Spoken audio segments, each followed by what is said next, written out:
What's the crack? Welcome back. How are you getting on? Are you well? Hey, Billy. Oh, Gilly Mac. Oh, no.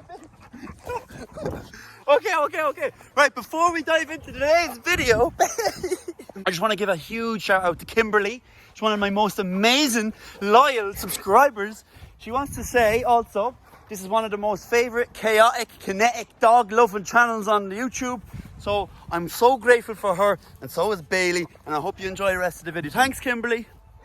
This week's going to be fun because today I'm going on the radio. 102.5 Eden FM. Going to be deadly crack, boys.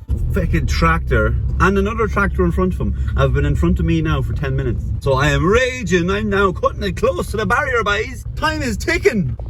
Fucking driving over paths and everything, so is. Here we go, baby. It's time to go. Look at that aerial. Sending those sexy waves into the sky. So this is the town hall in Eden Derry. It's absolutely massive. It's a nice location for the radio station. You can't miss it. It's the man himself. How's the Off the Irish podcast getting on you as well?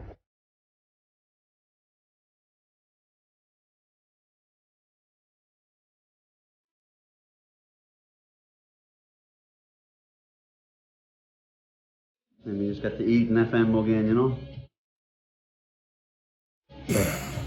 And how are we getting on? Now I'm joined by Irish Jesus himself. How are you getting on? What's crack? Welcome back. How are you doing, peoples? So just a reminder, you're listening to Eden FM on 102.5. If you want to message in, ask Jesus a question. I never thought I'd ever say that. And you get the number and... Can we answer your prayers for once? There you go. So if you want to message in, it's 087 333 5975. I suppose we'll start with the obvious one. Where did the name Irish Jesus come from? Okay, yeah, back in the day. So, when I was in school, I grew the old beard, you know what I mean, the scruff beard, and the hair started growing long. So, I always wanted to grow the long hair and grow the, like, do you know what I mean? I'm different, you know what I mean? So, I used to be known as Shaggy for, like, years. Like, just half this country only know who I am as Shaggy from, like, Scooby-Doo. Because I just used to always do the hair flick. I used to be, like, squeaky voice kid. And then it just progressed. The hair grew down to my ass. Now I'm Jesus. There you go. Yeah, that's kind of how it works. I just gradually nicknamed me Irish Jesus. So it was never about the videos. The videos came after because of the idea, you know what I mean? Yeah. And I guess the main viral video is the one of you dancing in Temple Bar. What's the story behind that? Right, so it's like ignorance is bliss, right? That's when I was wet under I didn't know what I was doing back then. So I didn't know how big a deal these types of things was going to be. I was going around with Fabu D in town. I had the costume, so we were doing videos for a couple of months before that, but nothing actually big. And then we were walking around town, casual. Fabu loves anything in Dublin. He just tries to find anything. You walk somewhere, there's a video to be made. So I threw the costume on. He was loving it. He was just all excited. Jesus is coming around with me today. It's going to be mad. We hit a few crowd spots. Anywhere there's busking, go dance with the buskers because Jesus coming to dance at your busking. Oh, you know what I mean? We found this crew, they're called Mutefish, the band, right? They were busking on Temple Bar. It's the biggest spot in Dublin for all the tourists, right? Fabu seen it and begged me, Paul, please go into the circle. I didn't know what I was doing. I didn't even think about it. If I thought about it, I would have got nervous. I just parted my way through the crowd, and then 5 seconds after that, he was recording. Hold on for a second here now for a minute, okay? This is the video that I'm talking about. This is the one that went viral. This is my first ever video to ever go viral. It's on my actual channel, so go search for it in the most popular section. Check it out. Let's get back to it. So everything is raw. That video is from start to finish raw. Go off for an ad break now, but I urge you, I pray that you actually do it. You look up this video on Irish Jesus on YouTube. Go by most popular. Yeah. It's fucking popular, it's good. So check it out there now, and we'll be back in a few minutes. Oh yeah, let's dance. It's the ad break. It's the music. It's time. Let's boogie. Let's go, baby. Here we go now. Yeah. I hope you enjoyed the video there. I hope you had a good watch of it. How was it received when it came out? Absolutely crazy. I never put I did put videos on YouTube as a kid, but like I never even expected to get more than 100 views because I don't understand views and all that kind of stuff. But I posted this thing up. Next day it had 250,000 views on Facebook, and I was jumping around the room being like, oh. And then Fabu came in and he's like, Paul, this is a viral video. This isn't going to stop there. I'm like, what do you mean? He goes, watch. And then the next day it went up to 500,000. The next day it was past 1 million. I was like, this is growing every day. And then that's just my video. Little did I know it's been shared all around the world at the exact same time. It's one of those things, it's an explosion and it fizzles out kind of after a while. Like huge at the second and then just disappeared then. That's kind of what viral is like. Yeah. Gone, it's here and it's gone, like, you know. I've yet to experience it, but when I get to it, I'll let you know. No. Bit of backlash, obviously, because it's Jesus. There was people on the streets taking offence to, why are you going around dressed as Jesus and all, that's not fair and all, but it was just kind of for fun at the beginning. I think the majority of people see it as fun. It's not like, I'm coming after your religion or nothing, you know what I mean? Because religion is touchy, that's why it was always touchy for me doing it, you know? It got well received for the fun side of it, so it kind of overpowered, you know what I mean? It was well received, so in terms of like Korea and Japan, it was yeah, like that's shocking to me. Like after I posted it from Facebook, I went over to YouTube, and then the YouTube comments, because I didn't understand, the comments are coming in Japanese, Korean, Mandarin. I don't even know how to read them, like, so hopefully they like me. Yeah, that's the thing. Maybe you're better off not checking. Yeah, ignorance is bliss, isn't it? Yeah. Funny enough, I found you through Instagram. So. Oh yeah, really? Okay, wow. That's mad. Yeah, Instagram, YouTube, like the whole social world is just a bit of crack. Like, it's not just about going on Facebook, see who did what last night. I use it now to entertain. Back in the day, I was like, oh, the fire was lit under me. I wanted, every day I woke up, content coming, couldn't sleep. I woke up at 5 a.m. to write text into my notes saying, this is an idea for tomorrow. Like, it can take over because it's so exciting, like. I've done the same thing before, maybe 3 o'clock in the morning, I type something in and I look in the morning like, what is wrong with me? Yeah, that was such a good idea last night. I look at it now like, who wrote this? What's the story here? It's certainly better than what you're doing, because you kind of do sketches and you do vlogs or whatever, and I'm interviewing people, so it's... Yeah. When I try to do something different, it looks a bit weird. I see what you mean, yeah, because like I, for one thing, couldn't figure out what my channel was supposed to be, and usually that's how you make your channel work. You have a niche, you know what you're doing. I got on there and I was like, I have no idea who I am or what to do. Just kept trying to do a sketch, different one every day. At the moment, what is it you going for on the channel? I'm basically just a vlogger now at this stage. I'm not an influencer. I don't want to be one of those influencers that tries to tell people, hey, buy this thing. Because I'm like, I don't even buy that. I don't even buy anything online. So why would I push stuff online? So just sell my own merch, be about me, you know what I mean? So I think Ireland right now is kind of a bit too quiet for me, so I'm going to have to leave the country and travel around the world. My backyard is getting a bit boring for the viewers. Our lockdown took a hold of us there for a while. They reckon they're going to get rid of all the restrictions by November. Oh really? My birthday's in November, so we can have a party for my birthday for once finally. There we go. When you're talking about going abroad, what are you thinking? Right, so I've been to America before. That was the biggest buzz on my YouTube channel ever, right? I never realised leaving my backyard would actually get people excited. So when I went to America, I had like 5,000-10,000 new subscribers just from like 3 months of being in America. Basically, just get out there, do stuff. But I've done America, I've done Europe. I want to go see Japan, China, India, New Zealand. I want to go outside my house and not come home for a year. A long travel. That is a long travel. Yeah. It's definitely interesting with the US. It seems when Irish people go over and do something in the States, it does pretty well. It just somehow... Two Johnnies do America. Yeah. Massive when it came out. Yeah. I'm not messing. Anytime Irish people go to America, the Americans are like, you're Irish, I'm Irish too. And then you're settled over there. And then everyone in Ireland's like, what's he doing over there in America? Let me have a look at this. So it's the intriguing part of it as well. Yeah, it's definitely different. What's next? Irish Jesus tours the world. Like, that's what my goal is now, you know what I mean? No destination, so you'll never finish. There you go. And what would be your first stop? You thinking Europe? You thinking... Well, I suppose like I probably won't actually leave for the big long haul until after the restrictions are probably eased up a bit. So I'd say until February next year, I'm going to be doing probably America again and a bit of Europe. That's what my plan is up until February. When February comes, China, Japan, how are we getting on the rest of the world, you know what I mean? Yeah. Oh, you can't even step foot out of the car in America without having 100 pieces of footage in front of you, you know what I mean? What's the YouTube at? Oh yeah, so my YouTube, I'm at 20-something thousand followers or subscribers.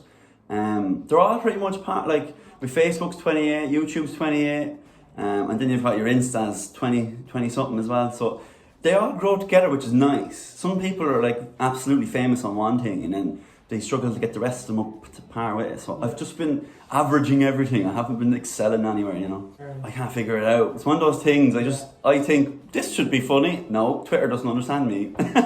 Twitter was dead for a while because it was just so crap, and then just started easing back, and now you can post videos and people are going viral on it, and it's not just about attacking everything you say, you know what I mean? Well, it's still kind of is, that's but a different conversation. But people are getting reprimanded a bit more now because everyone's eyes are on everything now, you know? Yeah. Nothing's getting overlooked. Twitter, for me, I could never break into it, but like I seen like the likes of Darren Conway and stuff, he's absolutely exploded on Twitter. Like this was after making him, but he was on YouTube for years and Facebook for years, but Twitter made him. So I just don't understand it. Each platform is different for everybody.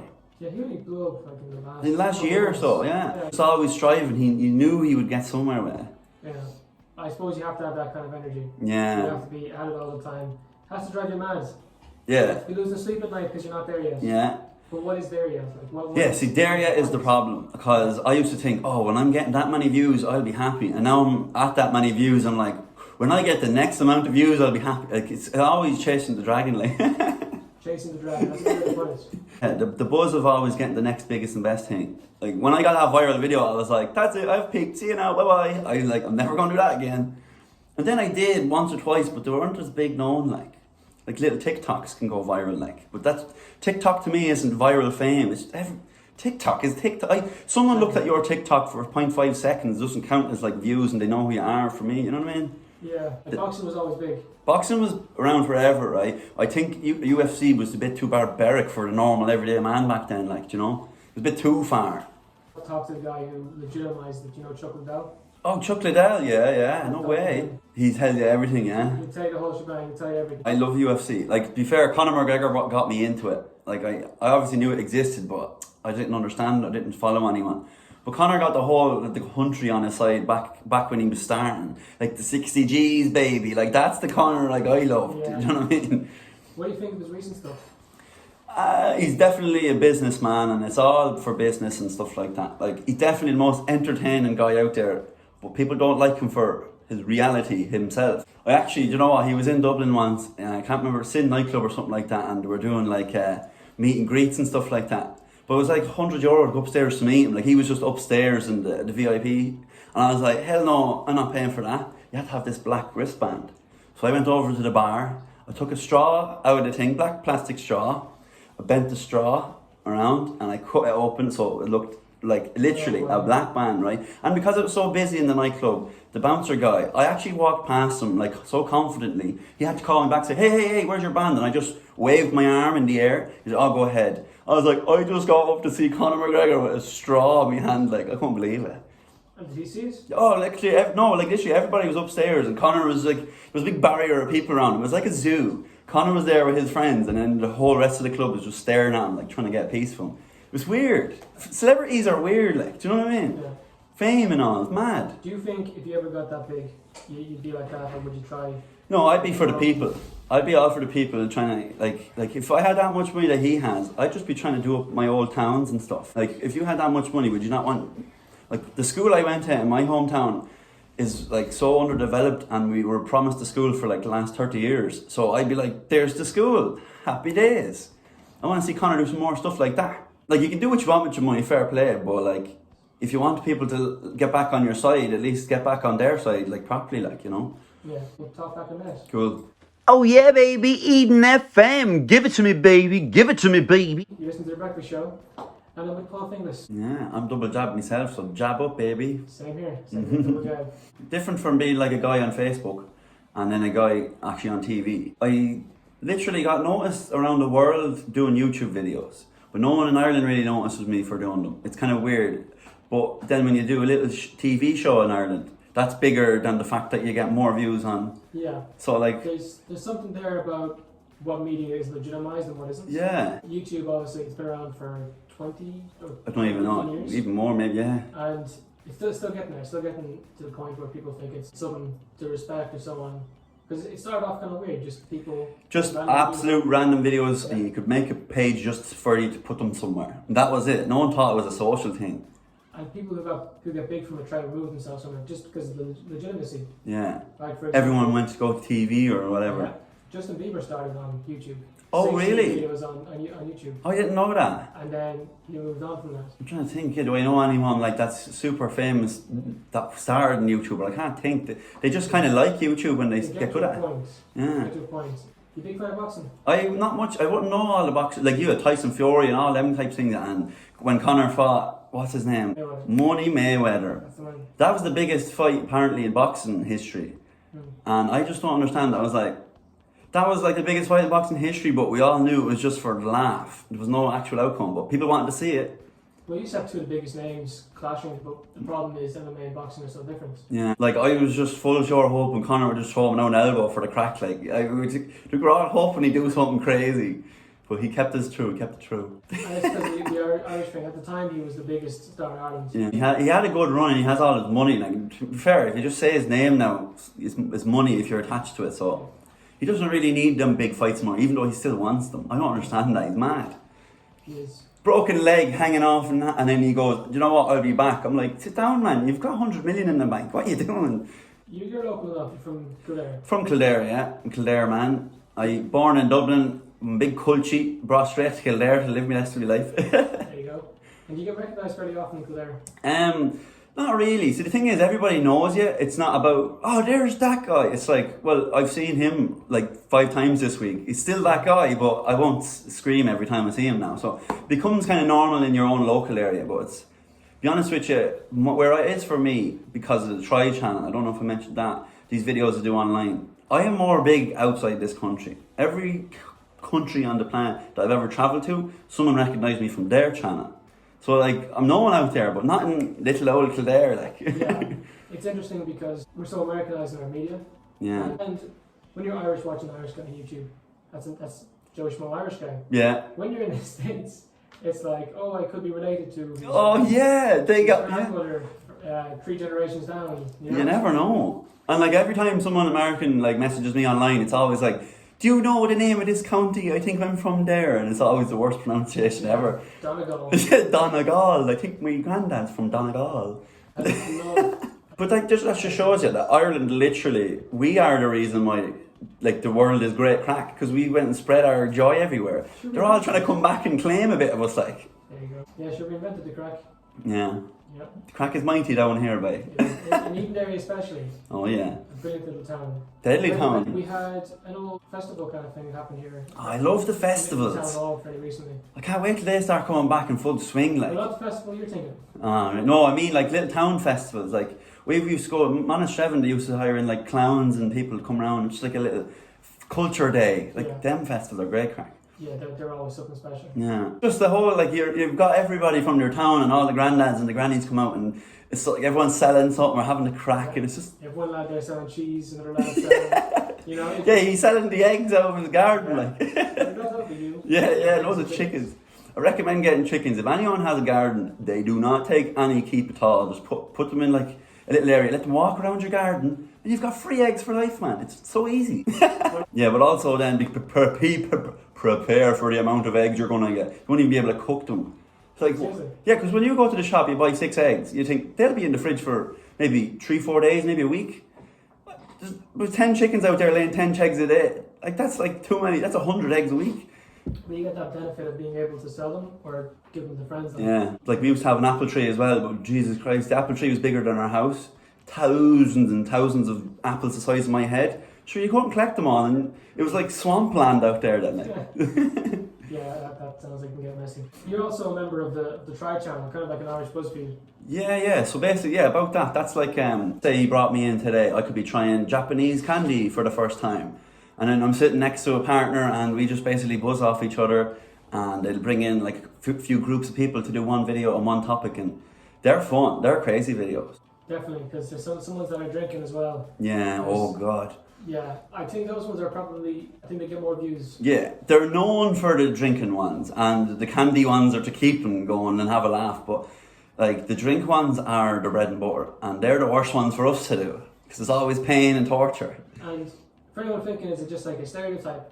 It's kind of picked by the fans, isn't it? Yeah. People ask you guys to try things. Yeah, So like we're not trying it for the sake of it, they're telling us to do it. So people are just saying, oh, they're Irish, let's get some drink in there. Like you'll have someone from Poland watching the channel and send in his best Polish collection, and then we're sitting there and then we're saying thanks to him at the start of the video, meanwhile we're saying, why did you do that to me? Yeah, it used to have a precursor. What was it called? Fax was the one before it, I think. Like just basically a general move over, but new company, new idea for them, but from the same people that brought you Fax. Do you know what I mean? In a way, you know what I mean? The old guy, the old boss is gone, but the crew went and said, this is still a good idea. And they brought That's it, great, yeah, and they just kept it going then.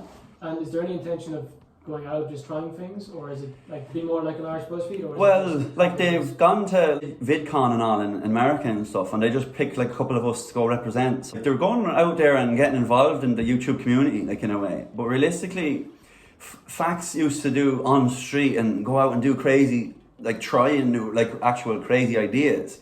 But realistically, they didn't go well. Even though the videos were like good, funny, but they just go back to drinking. Why is that? Like they just want to see us in pain, and that's funny. I suppose at the end of the day we're Irish, and it's kind of it's what the people want. Like put it this way, it's not just we're drinking a new beer today. Like we're talking world's strongest alcohol. I've had cleaner in my I've had like Windex type of strength, 97%. I think it can't even go any higher because it'll evaporate back down to 97%. Like that shouldn't even be sold. Like. Sounds pretty dangerous. One shot of it would like literally make you drunk. It's too strong. They love to see it. Yeah, I don't know, man. I'm not much of a drinker either. I only started drinking when I was 24. I had my first ever taste of alcohol when I was 24. I was just never into it. And then it just became a fun little hobby. And how come you waited so long? My mum and dad gave me and my two brothers a deal that if we can make it till 18 years of age each, without drinking or smoking or doing drugs. So it was like a deal to be like, be good. And then I was like, I can do that. I don't really like any of that crack. So I stuck it out. And it was like this big funny thing, you're definitely not going to make it. And then it was always like, Jesus, are you never going to drink in your whole entire life or what? I got my 18th birthday. They handed me €1,000. €1,000 for an 18-year-old was huge. That's a lot of money. Yeah. It was gone within a week though. Are you serious? I waited 18 years to get €1,000 and it was gone in a week. You know out there now, listen, right, if you're a parent, give your kids a good incentive to be good, and then there's an extra little tip, you know what I mean? It helped me along my way. There you go. So let us know what you do with €1,000 if you had it. You can message us at 087 333 5975. It's a good shout. Nice. Yeah. Wouldn't get you far nowadays though, because like we're into the techie side of things. Like €1,000 wouldn't even get me the phone I wanted. I'd have to actually get more money, you know? Oh yeah. Back in the day, it was better. This is the thing, I was terrified of the tech. I used to think I'd never make it on YouTube or online because everybody on YouTube goes around with their DSLR cameras, their MacBook laptops and microphones, and I was like, I have none of that. I have an iPhone 4S. That's what I had when I started. And I got iMovie on it, and I made every bit of content I ever made on every new iPhone after that. So you don't need the tech, but it helps. It definitely does. So if people want to check you out, Paul, where can they find you? How are you getting? And so yeah, basically Irish Jesus. If you've never heard of me, get that into Google and you're going to have some crack tonight. You'll find some weird things in that search. I'll tell you that now. Yeah, definitely. And hey, guess what? Get me on YouTube. That's where all the crack is nowadays. So YouTube, Irish Jesus. Go on, the Irish. Thank you, Eden Derry. Thank you very much. Thanks very much for having me on, absolute legend. If you want to check out his podcast, get in the description below, Awfully Irish Podcast. If you want to follow the station, Eden FM. Are you a sound individual? I bet you are. You should check out the Awfully Irish Podcast. Myself and Thomas McAuliffe, we interview all kinds of people, himself included. Check it out. It'll be good crack. What's crack? We are here with the Awfully Irish Podcast in the flesh. How are you getting on? Come out the radio, it was good Yeah, crack. we literally just fresh off the waves, baby. Yeah. So you had me on your show on the podcast twice now, wasn't it? We did. So if you definitely want to see what I've been up to on their show, the link is going to be in the description. But they had Carol Baskin on the other day. They have Bruce Buffer. Geez, the name and Chocolate Bell. Chocolate. The whole The list is endless. These guys are legit, so definitely check them out. Be sound. Check us out. Have a good one. Thanks for watching. Hope you enjoyed. And by the way, make sure to cop yourself some merch. By the way, you can get some hoodies. Yeah, get them hoodies in there. Get some t-shirts. Oh yeah, face masks / headband. These things are so cool, by the way. So get them in the description below. And I'll see you guys on Wednesday for another reaction video. Oh, would you look at that? It's 4:20. I gotta go.